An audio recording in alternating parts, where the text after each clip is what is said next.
નમસ્કાર દર્શક મિત્રો, આપ જોઈ રહ્યા છો the times of Mahisagar news. Narsinhpur મુખ્ય પ્રાથમિક શાળામાં વિશ્વ ચકલી દિવસ અને આમળી 11ની અનોખી ઉજવણી કરવામાં આવી। આવો ચકલી ઘર લગાવીએ, ચકલીને લુપ્ત થતી બચાવીએ। મહીસાગર જિલ્લા શિક્ષણ સમિતિ સંચાલિત સંતરામપુર તાલુકાની પાદરી ફળિયા પગાર કેન્દ્રની મને ગમતી શાળા નરસિંહપુર મુખ્ય પ્રાથમિક શાળા ખાતે આજરોજ વિશ્વ ચકલી દિવસની ઉત્સાહભેર ઉજવણી કરવામાં આવી, જેમાં બાળકોએ 15 જેટલા ચકલી ઘર બનાવ્યા। શાળાના મદદનીશ શિક્ષક શ્રી રમેશકુમાર બી ચૌહાણના માર્ગદર્શન હેઠળ ચકલીની વિવિધ પ્રજાતિ વિષય પર વક્તૃત્વ સ્પર્ધાનું આયોજન કરવામાં આવ્યું, જેમાં ધોરણ 8ના 10 બાળકોએ ભાગ લીધેલ। શાળાના શિક્ષકો પૈકી આચાર્ય શ્રી લક્ષ્મણભાઈ ખરાડી, મદદનીશ શિક્ષક શ્રી મંગળસિંહ સંગાળા, બાબુભાઈ આમલિયાળ દ્વારા ચકલીની અવનવી બાબતોથી શાળાના બાળકોને માહિતગાર કર્યા।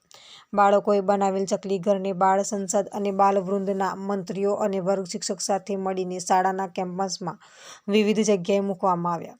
સાથે સાથે આજે આમળી 11નો પવિત્ર દિવસ હોય શાળાના તમામ બાળકો માટે તાજા અને મીઠા ખજૂરોની વ્યવસ્થા શાળાના આચાર્ય શ્રી લક્ષ્મણભાઈ ખરાડી અને મંગળસિંહ સંગાળા દ્વારા કરવામાં આવેલ હતું। આપણો પાક હોય એ પાકમાં અમુક એવા ઝેરી જંતુઓ હોય છે જે પાકને નુકસાન કરે છે।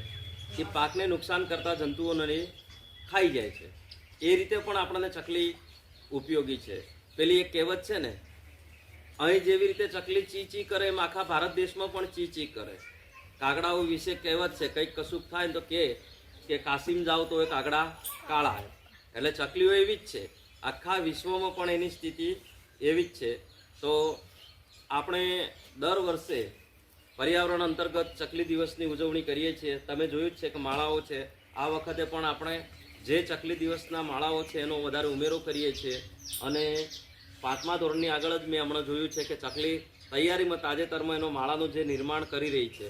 આમ તો વૈજ્ઞાનિકોના કહેવામાં મુજબ એમનો જે સમયગાળો જૂન મહિનો હોય છે, પણ આ પર્યાવરણના બદલાવના કારણે આવી બધી પરિસ્થિતિનું નિર્માણ થયું છે। અને વિદ્વાનોને એવું લાગ્યું કે ખરેખર આ જે જાતિઓ છે, અમુક જાતિઓ લુપ્ત થવાના આરે છે, તો એ લુપ્ત થતી જાતિઓને બચાવવા માટે વિવિધ દિવસો ઉજવણી કરી। આપના વિસ્તારના પડે પણના સમાચાર જોવા માટે અમારી channel the times of Mahisagar ન્યૂઝને